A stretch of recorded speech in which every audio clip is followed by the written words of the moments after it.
بسم اللہ الرحمن الرحیم۔ طالبات، آج ہم مولانا الطاف حسین حالی کی نظم اسلامی مساوات کے حوالے سے پڑھیں گے۔ اسلامی مساوات جو ہے مولانا الطاف حسین حالی نے یہ نظم لکھی۔ مولانا الطاف حسین حالی 1837 میں پانی پت میں پیدا ہوئے اور 9 برس کی عمر میں ان کے والد، جن کا نام عزت بخش تھا، انتقال کر گئے، اور حالی نے اپنے والد کی وفات کے بعد بھی اپنی تعلیم کو جاری رکھا اور شاعری میں مرزا غالب سے اصلاح لی۔ محمد حسین آزاد کے ساتھ مل کر انہوں نے بہت ساری موضوعاتی نظمیں لکھیں اور جدید اردو غزل کا صحرا بھی مولانا الطاف حسین حالی کے سر جاتا ہے۔ آپ نے نثر میں سوانح نگاری اور تنقید کی بنیاد ڈالی اور مشہور نظم مد جزر اسلام لکھی، جسے مسدس حالی کے نام سے جانا جاتا ہے۔ مسدس حالی ایک نظم نہیں تھی، بلکہ ایک مٹی ہوئی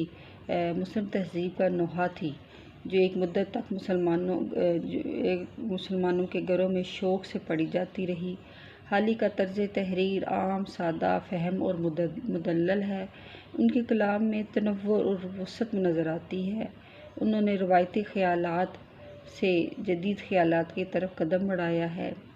ان کی مشہور تصانیف میں حیات جاوید، یادگار غالب، مقدمہ شعر و شاعری، مسدس حالی اور اس کے علاوہ اور بہت ساری نادر کتابیں موجود ہیں۔ حالی نے 1914 میں اس دنیا سے رخصت فرمائی، اور جو آپ کی نظم، آپ کے سلیبس میں جو نظم ہے اسلامی مساوات، یہ مولانا الطاف حسین حالی کی بھی ایک مشہور نظم ہے۔ اس نظم کا اگر ہم خلاصہ دیکھیں تو حالی نے اس نظم میں، جیسے کہ نام سے ہی ظاہر ہوتا ہے، اسلامی مساوات، مساوات کسے کہتے ہیں، یعنی ایک جیسا ہونا، تو اسلامی مساوات کے حوالے سے بات کی ہے۔ لیکن یہاں پہ حالی جو ہے تجزیہ کرتے ہیں، تنقید کرتے ہیں امیر قوم کے درمیان میں اور غریبوں کے درمیان میں۔ تو حالی نے اس نظم میں قوم کی زوال پذیر ہونے کی وجوہات بتائی ہیں کہ جب کوئی قوم زوال پذیر ہوتی ہے تو سب سے پہلے اس کے امیر لوگ بگڑتے ہیں، اور وہ دین اور عقل کو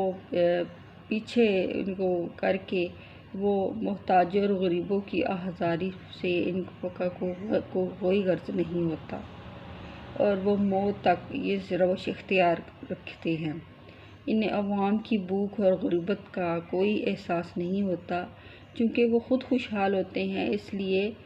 انہیں مفلسوں اور محتاجوں کے دکھ کی کوئی پرواہ نہیں ہوتی، گویا وہ کوئی اور ہی مخلوق ہوتے ہیں۔ وہ عیش و عشرت کی زندگی بسر کرتے ہیں، ساز اور آواز کے دل دادہ ہوتے ہیں، خدمت کے لیے نوکر چاکر ہر وقت ان کے لیے تیار رہتے ہیں۔ اس کے برعکس غریب جو ہے وہ غربت کی چکی میں پیستے ہیں، ان کے پاس نہ کھانے کے لیے کچھ ہوتا ہے، نہ رہنے کو گھر ہوتا ہے، مگر امیر ان کی حالت پر رحم نہیں کرتے۔ حالانہ قرآن کا پہلا سبق ہی یہ ہے کہ تمام مخلوق خدا کا کنبہ ہے اور لوگوں کو ایک دوسرے کے دکھ درد میں شریک ہونا چاہیے۔ تو پوری نظم میں جو ہے حالی امیر اور غریب کا موازنہ کرتے ہوئے ہمیں نظر آتے ہیں۔ پہلا بند دیکھیے، کسی قوم کا جب الٹتا ہے دفتر تو ہوتے ہیں مسخ اس میں پہلے توانگر، کمال اس میں رہتے ہیں باقی نہ جوہر، نہ عقل ان کی ہادی، نہ دین ان کا رہبر،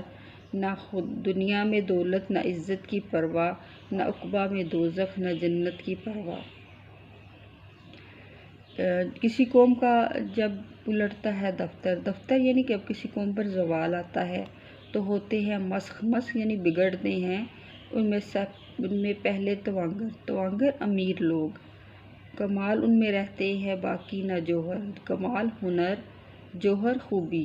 نہ عقل ان کی ہادی رہنمائی کرنے کے لیے نہ عقل ہوتی ہے، نہ دین ان کا رہبر، اور نہ ہی ان دین جو ہے ان سے وہ کوئی راستہ جو ہے وہ لیتے ہیں، نہ دنیا میں ذلت، نہ عزت کی پرواہ یعنی کوئی فکر نہیں ہوتی، نہ عقبہ میں دوزخ نہ جنت کی پرواہ، عقبہ آخرت، جنت کی پرواہ نہیں ہوتی۔ تو مفہوم دیکھیے کہ شاعر کیا کہتے ہیں کہ جب کسی قوم پر زوال آتا ہے تو سب سے پہلے اس قوم کے امیر لوگ جو ہے وہ بگڑتے ہیں، ان میں کوئی خوبی اور کوئی کمال باقی نہیں رہتا، نہ عقل ان کی رہنمائی کرتی ہے اور نہ دین ان کا رہبر ہوتا ہے، انہیں دنیاوی عزت اور ذلت کی کوئی پرواہ نہیں ہوتی اور نہ ہی آخرت میں اور جنت اور دوزخ کی کوئی ان کو پرواہ ہوتی ہے۔ تو شاعر کہتے ہیں کہ کہتے ہیں کہ قوموں کی ذبح حالی کے اسباب کیا ہوتے ہیں کہ جب کوئی قوم زوال کا شکار ہوتی ہے تو اس کے آثار سب سے پہلے امیروں کے افعال سے جھلکتے دکھائی دیتے ہیں۔ جو امیروں کا طبقہ ہوتا ہے وہ عیش و عشرت میں پڑ کر بگاڑ کا شکار ہو جاتا ہے۔ جب صاحب اقتدار اور طبقہ امرا کے اعمال بگڑتے ہیں تو قوم کے مفلوق الحال اور غریب لوگوں پر ان کے برے اثرات مرتب ہوتے ہیں۔ امیر اور خوشحال لوگوں کے لیے اللہ تعالیٰ کی طرف سے عطا کردہ دولت آزمائش ہوتی ہے، لیکن یہ لوگ غفلت کا شکار ہو کر دولت کے نشے میں دھت اپنے اور اچھے اور بروں کی تمیز بھلا بیٹھتے ہیں، انسانیت و خلاقیت سے ماورا ہو کر زندگی بسر کرنے لگتے ہیں۔ ان کی خوبیاں اور کمالات رفتہ رفتہ ناپائید ہو جاتے ہیں اور تمام اوصاف کھو کر صرف اپنے نفس کے غلام بن کر رہ جاتے ہیں اور قومی مفادات پر ذاتی مفادات کو ترجیح دیتے ہیں۔ ان کی عقل اور ذہن دولت کے خمار سے مغلوب ہو کر سوچ اور فکر کی صلاحیت سے عاری ہو جاتا ہے، اور ارشاد ربانی ہے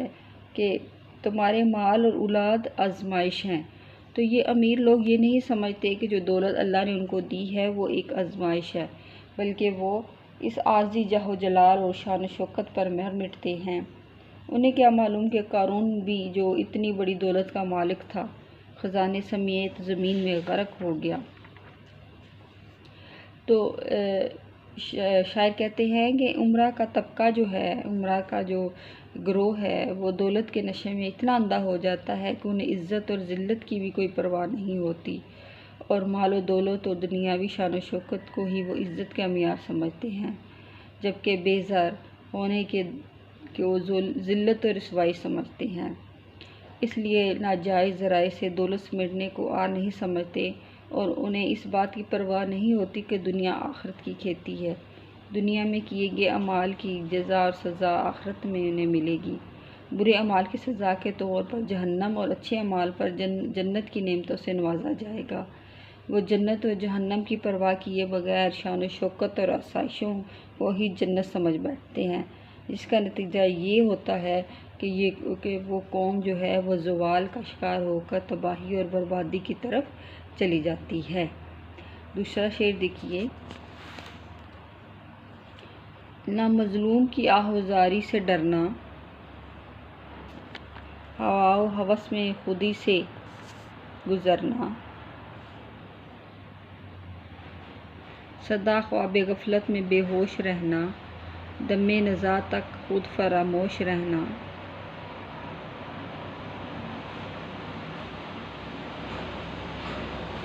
دیکھیے، نہ مظلوم کی آہ و زاری سے ڈرنا، مظلوم غریب لوگ، آہ و زاری یعنی دکھ، آہ ہوتا ہے بددعا، زاری دکھ، نہ مفلوق غریب لوگوں کے حال پر رحم کرنا، ہوا و ہوس یعنی لالچ میں خودی سے گزرنا، خودی سے یعنی خودداری کا خیال نہ رکھنا،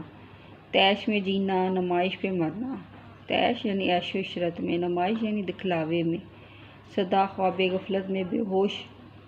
ہونا رہنا، دم نزاع تک خود فراموش رہنا، سدا ہمیشہ، خواب غفلت کی نیند میں بے ہوش رہتے ہیں اور دم نزاع یعنی موت کے وقت بھی تک بھی وہ خود کو فراموش کیے رکھتے ہیں۔ تو اس کا اگر ہم مفہوم دیکھیں تو شاعر اس بند میں کہتے ہیں کہ جو غریب لوگ جو ہوتے ہیں، امیر لوگ، وہ جو ہوتے ہیں کوئی بھی ان کو پریشانی لاحق نہیں ہوتی، بلکہ کیا ہوتا ہے کہ مظلوم کی جو ہوتی ہے، امیر لوگ جو ہوتے ہیں وہ مظلوم کی آہذاری اور بددعا سے نہیں ڈرتے اور نہ ہی مصیبتوں کے مارے ہوئے محتاجوں کی حالت پر ترس کھاتے ہیں، اور اس قدر وہ امیر لوگ مدہوش ہوتے ہیں کہ اپنی ذات کے بارے میں بھی غافل ہوتے ہیں، یہاں تک کہ موت کے وقت بھی ہوش میں نہیں آتے۔ تو مولانا الطاف حسین حالی نے امیروں کی جن مزید خرابیوں کو بیان کیا ہے اور جن کے سبب قوم زوال کا شکار ہوتی ہے، کہتے ہیں کہ عمرہ کا طبقہ بے تحاشا دولت اور وسائل کی فراوانی کی وجہ سے عیش و عشرت میں پڑ کر خوف خدا اور انسانی ہمدردی سے ماورا ہو جاتا ہے، اور بے پناہ دولت کے نشے میں وہ مست اور مخمور ہو کر اپنے حقوق و فرائض سے غافل ہو جاتا ہے،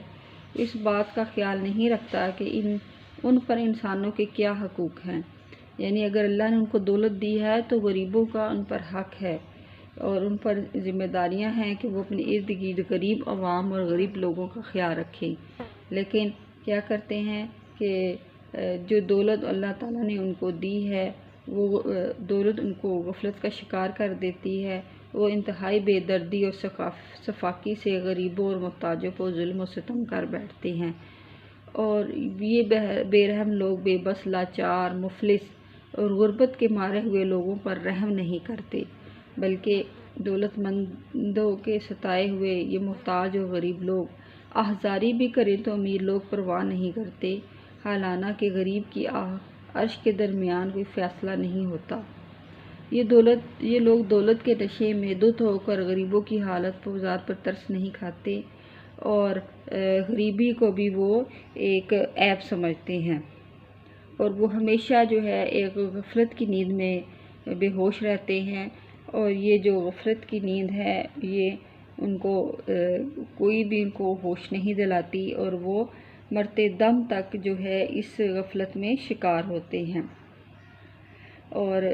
یہی وجہ ہے کہ امیر جو ہے وہ امیر تر ہوتے چلے جاتے ہیں اور غریب جو ہیں وہ غریب تر ہوتے چلے جاتے ہیں۔ تیسرا بند دیکھیے، پریشان اگر قحط سے ایک جہاں ہے تو بے فکر ہیں کیوں کر گھر میں سما ہے، اگر باغ امت میں فصل خزاں ہے تو خوش ہیں کہ اپنا چمن گل فشاں ہے، بنی نوع انسان کا حق ان پر کیا ہے کہ وہ ایک نوع بشر سے جدا ہے، قحط بھوک کا عام ہونا، سما یعنی موسم، حالت، اگر باغ امت کا باغ یعنی قوم، فصل خزاں یعنی زوال، تو خوش ہیں کہ اپنا چمن گل فشاں ہے، گل فشاں پھول بکھیرنے والا، بنی نوع انسان کا حق اس پہ کیا ہے کہ وہ ایک نوع بشر انسانوں کی قسم سے جدا ہے، الگ ہے۔ تو اس کا مفہوم سمجھیے کہ شاعر کہتے ہیں کہ اگر لوگ قحط کی وجہ سے پریشان ہوں، یعنی کسی جگہ پر اگر قحط پڑ جائے، فصلیں نہ ہوں، پھل نہ ہوں، پھول نہ ہوں، کسی قسم کا اناج نہ ہو، تو یہ جو ہے امیر لوگ بے فکر رہتے ہیں، کیونکہ ان کے گھر میں ضرورت کا سامان موجود ہوتا ہے، اور اگر امت مسلمہ زوال کا شکار ہے تو عمرہ پھر بھی خوش ہیں کہ انہیں کسی چیز کی کمی نہیں ہے، بنی نوع انسان کا ان پر کیا حق ہے، ان کا عام آدمیوں سے کوئی تعلق نہیں ہوتا، کیونکہ وہ اپنے آپ کو سب سے جدا سمجھ رہے ہوتے ہیں۔ تو حالی نے اس طبقے کے عمرہ کی قابل مذمت اور گنونے رویے پر تنقید کی ہے۔ حالی کہتے ہیں کہ ان لوگوں کو اس سے کوئی فرق نہیں پڑتا کہ وہ اپنی آسائشوں اور عیش پرستوں میں مصروف رہتے ہیں، اور انہیں کسی کے بھوک کا اور کسی کے اناج اور رزق کے ختم ہونے کا کوئی احساس نہیں ہوتا۔ عمرہ اس فکر سے تو قطعی بے نیاز ہوتے ہیں کہ معاشرے میں عام لوگ جس طرح زندگی بسر کر رہے ہیں، ایک بندہ مزدور کے کیا اوقات ہیں، معاشی بحران کے نتیجے میں اگر لوگ قحط اور افلاس سے دوچار ہیں تو یہ لوگ بے فکر ہوتے ہیں، جیسے ابھی لاک ڈاؤن ہے، یا یہی ابھی جو عام لوگ جو غریب ہیں، دہاڑی دار طبقے ہیں، ان کو کام نہیں مل رہا تو ان کے گھر میں فاقے چل رہے ہیں، تو امیروں کو ان فاقوں سے اور اس بھوک سے، اس پیاس سے کوئی غرض نہیں ہے، کیونکہ ان کو اس بات کا یقین ہے کہ کہ ہمارا جو ہے وہ گھر جو ہے وہ اناج سے بھرا ہے، ہمارے جو گلے ہیں وہ خزانے سے بھرے ہوئے ہیں، تو ہمیں کسی کی کوئی پرواہ نہیں۔ حال ہی نے ایسے ہی انسانوں کی طرف تنقید کی ہے، توجہ دلائی ہے، بے فکر ہیں کیونکہ گھر میں سما ہے، یعنی ان کو وہ بے فکری ہے کہ دوسرے جائے بھاڑ میں، ہمارا گھر تو سما ایسا باندھ رہا ہے کہ جیسے یہاں پہ کوئی فکر ہی نہیں، یہاں پہ کوئی غربت نہیں، کوئی پریشانی نہیں۔ تو خود غرضی اور مفاد پرستی امیروں کا شیوا ہوتی ہے، تو شاعر نے اسی مفاد پرستی اور خود غرضی کو نشانہ بنایا ہے، اور اس کے بدلے میں وہ خدا پرستی کی طرف توجہ کر رہے ہیں کہ خدا کہ وہ رحم کرے ایسے انسان جو ہیں۔ اور شاعر نے استعاراتی اور تشبیہاتی انداز میں عمرہ کے طرز عمل پر جو ہے وہ تنقید کی ہے۔ شاعر کہتے ہیں کہ اگر باغ امت میں فصل خزاں ہے تو یہ لوگ اگر مشکلات کا شکار ہیں اور معاشی اور معاشرتی مسائل نے لوگوں کے چہروں سے